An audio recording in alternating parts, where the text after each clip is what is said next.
ન્યૂઝમાં આપનું સ્વાગત છે। હું છું પલક। નજર કરીએ અત્યારના મુખ્ય સમાચાર ઉપર।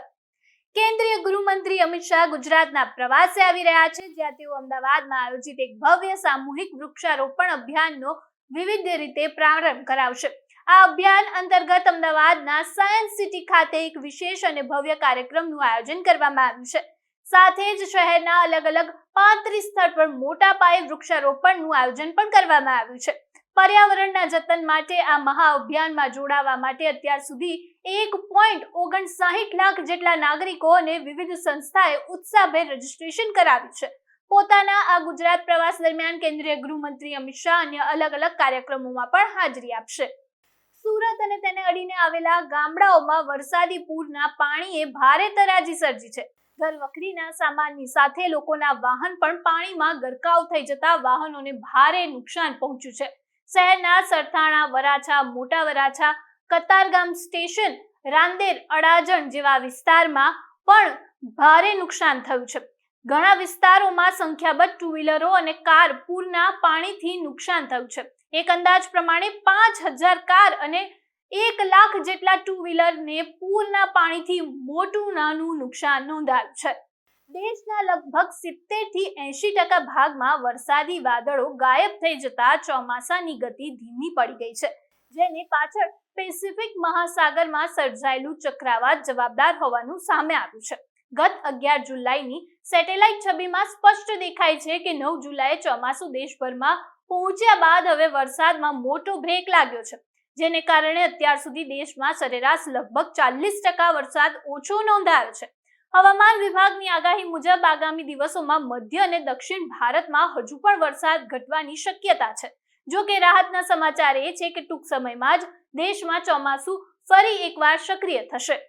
અમદાવાદ મ્યુનિસિપલ કોર્પોરેશન દ્વારા જે અંડરપાસ સામાન્ય અને નવજીવા વરસાદમાં પાણીમાં ગરકાવ થઈ જાય છે અને બંધ થઈ જાય છે, ત્યાં હવે લાખો રૂપિયાનો ખર્ચ કરીને બ્યુટિફિકેશન કરવાની તાજવીજ હાથ ધરતા તંત્રની કામગીરી સામે સવાલ ઉઠ્યા છે।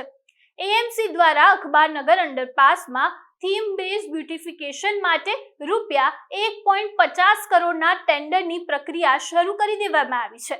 ચોમાસામાં જળબંબાકાર થતી જગ્યા પર પ્રાથમિક સુવિધા અને ડ્રેનેજ સિસ્ટમ સુધારવાને બદલે આવા ભપકાદાર પ્રોજેક્ટ પાછળ જનતાના પૈસાનો ધુમાડો કરતા એએમસીની આ નીતિ સામે લોકોએ અવળી ગંગા સમાન ગણાવી છે। અમેરિકાનો ઈરાન પર મોટો હવાઈ હુમલો। અમેરિકા ઈરાન વચ્ચે ફરી યુદ્ધના વાદળો ઘેરાયા છે। ઈરાન પર અમેરિકાની એર સ્ટ્રાઇક અને મધ્ય પૂર્વમાં તણાવ ચરમસીમાએ પહોંચી ગયો છે। અમેરિકાના હુમલા બાદ ઈરાનની ખુલ્લી ધમકી આપવામાં આવી છે। હોર્મુઝ સ્ટ્રેટને લઈને ઈરાને મોટું એલાન કરી દીધું છે। ઈરાન પર એર સ્ટ્રાઇક બાદ વિશ્વભરમાં ચિંતાના વાદળો પણ ઘેરાયા છે। અમેરિકાએ હુમલો કર્યો અને ઈરાન બોલ્યું જવાબ તો મળશે જ, એટલે ફરી અમેરિકા વર્સિસ ઈરાનનો ભડકો સંઘર્ષ સામે આવ્યો છે। મધ્ય પૂર્વમાં ફરી યુદ્ધ જેવો માહોલ થાય તેવી આશંકા પણ વ્યક્ત કરવામાં આવી છે। ચીનમાં પૂરે ભારે તરાજી સર્જી છે, એવામાં સુપર ટાઇકૂન બાવી ત્રાટક્યું છે। ચીન પહેલેથી જ પૂરનો સામનો કરી રહ્યું હતું અને પછી આશરે 6 જેટલી નદીઓ ભયાનક જળ સપાટી પર વહી રહી છે। ભારે પૂરના કારણે આશરે 1 લાખ લોકો ઘર વિહોણા થઈ ગયા છે, જ્યારે બાવી વાવાઝોડાના ભીતિને પગલે 17 લાખ લોકોને સુરક્ષિત સ્થળે ખસેડવામાં આવ્યા છે। ફિલિપિન્સ, જાપાન અને તાઇવાનમાં પણ બાવી વાવાઝોડાએ તરાજી સર્જી છે અને જનજીવનને અસર થઈ છે અને 20 જેટલા લોકો ભોગ લીધો છે। હવે આ વાવાઝોડું ચીન તરફ આગળ વધી રહ્યું છે અને ચીને શનિવારે સવાર સુધીમાં આશરે 20 લાખ નાગરિકોને સુરક્ષિત સ્થળે ખસેડ્યા હતા। બાવી વાવાઝોડા પહોંચી વળવા માટે તૈયારીના ભાગરૂપે તમામ સમુદ્રી વિસ્તારમાં લોકોને સુરક્ષિત સ્થળે ખસેડવામાં આવી રહ્યા છે। આશરે 17,000 ઇમરજન્સી રેસ્ક્યુ વર્કર્સને અલર્ટ કરી દેવામાં આવ્યા છે। સંભવિત પ્રભાવિત વિસ્તારમાં તમામ શાળાઓ અને કોલેજોને બંધ રાખવામાં આવી છે। ફેરી સર્વિસ પણ સસ્પેન્ડ કરી દેવાઈ છે, જ્યારે હજારો ફ્લાઇટ પણ રદ કરી દેવામાં આવી છે। બાવી વાવાઝોડું ચીન પર ત્રાટકે તે પહેલા ફિલિપિન્સમાં ભારે તરાજી સર્જી હતી। ગ્રામીણ વિસ્તારમાં આશરે 10 લોકોના મોત થયા છે। કાલોનોગાસ ટાઉન ભૂસ્ખલનને કારણે 5 લોકો માર્યા ગયા હતા, જ્યારે 6 થી વધુ લોકો ગુમ છે। આશરે 20,000 જેટલા લોકોને સુરક્ષિત સ્થળે ખસેડવામાં આવ્યા છે. 100 જેટલા ઇમરજન્સી શેલ્ટર હોમ્સ તૈયાર કરાયા છે અને જાપાન અને તાઇવાનમાં પણ 22 વાવાઝોડાએ ભારે અસર કરી છે. દેશમાં લગભગ 70% ભાગમાંથી ચોમાસાના વાદળો ગાયબ થઈ ગયા છે. રાજસ્થાન, દિલ્હી એનસીઆર, પશ્ચિમ મધ્યપ્રદેશ અને ગુજરાત અને મહારાષ્ટ્રમાં આગામી 5 દિવસ સુધી વરસાદની સંભાવના પણ ઓછી છે. વરસાદ રોકાઈ જવાથી મધ્યપ્રદેશ, દિલ્હી, પશ્ચિમ ઉત્તર પ્રદેશ અને ઉત્તર ભારતના રાજ્યમાં તાપમાન વધી ગયું છે. રાજસ્થાનના શ્રીગંગાનગરમાં તાપમાન 42 ડિગ્રી સેલ્સિયસ નોંધાયું. ઉત્તરાખંડ અને હિમાચલ પ્રદેશ સૌથી પ્રભાવિત રાજ્યો ગણવામાં આવ્યા છે. બંને રાજ્યમાં લેન્ડસ્લાઇડના કારણે કુલ 440 રસ્તા બંધ થઈ ગયા છે. હવામાન વિભાગના જણાવ્યા અનુસાર પૂર્વ ઉત્તર પ્રદેશ, બિહાર અને મેઘાલયમાં ખૂબ જ ભારે વરસાદ પડ્યો. પહાડો પર થઈ રહેલા વરસાદના કારણે મેદાની વિસ્તારમાં ગંગા નદીનું જળસ્તર વધવા લાગ્યું છે. પ્રયાગરાજ અને ઋષિકેશમાં આ પ્રકારની તસવીરો પણ સામે આવી છે કે વરસાદની વાપસી માટે મોટી સિસ્ટમની રાહ જોવાઈ રહી છે. હવામાન નિષ્ણાતોનું કહેવું છે કે ચોમાસાનો વિરામ સંપૂર્ણપણે સામાન્ય અને અસ્થાયી સ્થિતિ છે. તે જ રીતે બંગાળની ખાડીમાં અથવા તો અન્ય વિસ્તારમાં નવી ચોમાસાની સિસ્ટમ સક્રિય થશે. વરસાદની ગતિવિધિ ફરી તેજ થઈ શકે છે. હાલમાં આગામી ઘણા દિવસ સુધી લોકોને આકરા તાપ, વધતા તાપમાન અને ભેજથી રાહત મળવાની સંભાવના ઓછી છે. વડોદરાની માંજલપુર વિધાનસભાની પેટા ચૂંટણીને લઈને ભાજપે સંગઠનાત્મક તૈયારીઓ તેજ કરી છે. ભાજપના ઉમેદવાર સતીશ પટેલના મત વિસ્તારના હોદ્દેદારો અને કાર્યકરો સાથે મુલાકાતનો દોર શરૂ કરાયો છે.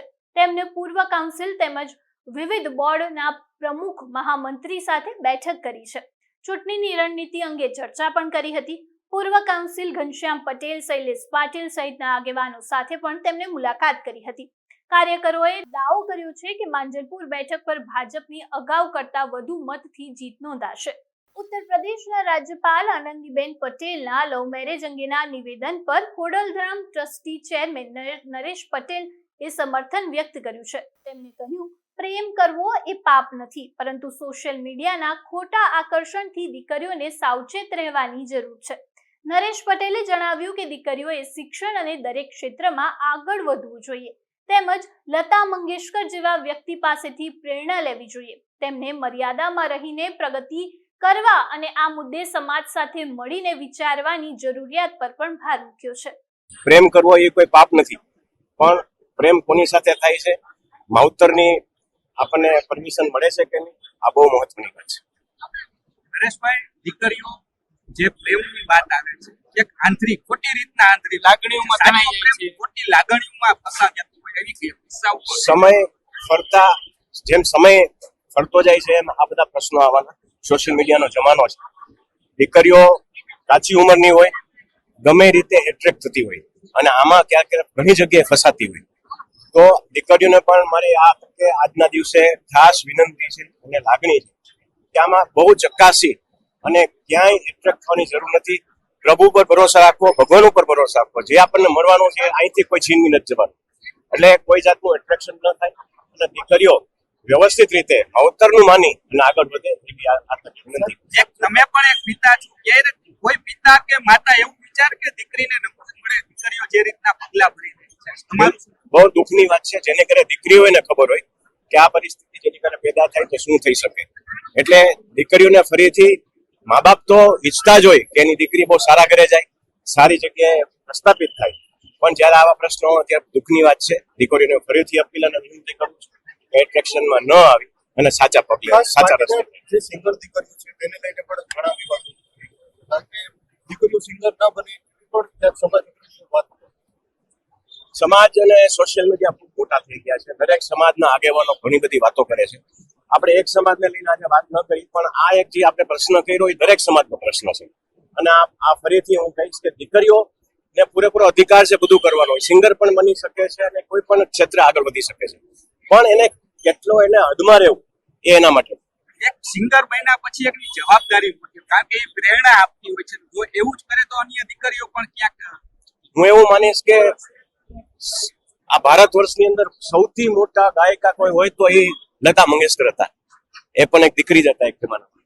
લતા મંગેશકરને પ્રેરણા રાખી અને દીકરીઓને આગળ. હાલ સમાચાર સમાચારમાં બસ આટલું જ. વધુ સમાચાર માટે જોતા રહો ન્યૂ ભારત ન્યૂઝ. નમસ્કાર.